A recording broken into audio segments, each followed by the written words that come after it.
Una po sa ating mga balita, ipagpapatuloy ngayong araw hanggang sa darating pong Miyerkules ang botohan ng Ad Hoc Committee on the Bangsamoro sa mga probisyon ng panukalang Bangsamoro Basic Law.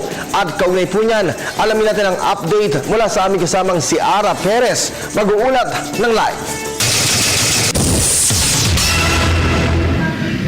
Salamat, Kirby. Handang-handa na nga ang halos 300 mambabatas para sa gaganaping line per line at provision by provision na botohan ng panukalang Bangsamoro Basic Law.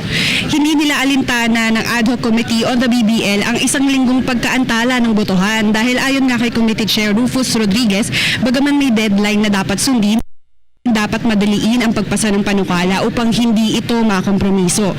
Inirekomenda ni Rodriguez ang pagtanggal sa 8 probisyon ng BBL tulad ng pagtatalaga ng sarili nitong Commission on Elections, Civil Service Commission, Commission on Audit, Commission on Human Rights at Office of the Ombudsman.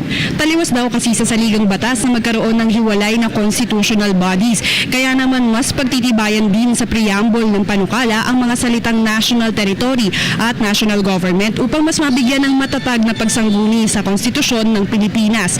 Hindi rin papayagan na magkaroon ng exclusive at supervision ang police force ng Bangsamoro dahil sila ay sasailalim pa rin sa pambansang pulisya. Ibig sabihin, ang depensa at seguridad ng Bangsamoro ay mananatiling nakasalalay sa pamahalaan ng Pilipinas.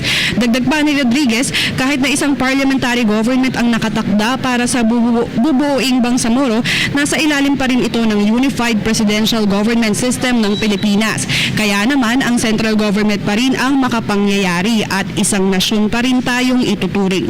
Sa huling draft ng BBL, mayroong 58 exclusive powers na nakatakda, 20 concurrent powers o mga kapangyarihan ng Bangsamoro na ipinatutupad din ng central government.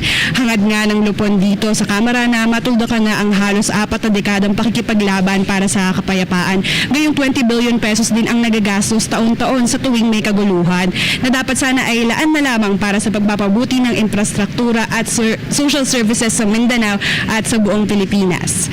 At yan na ang ating huling ulat dito sa Kamara sa mga sandaling ito.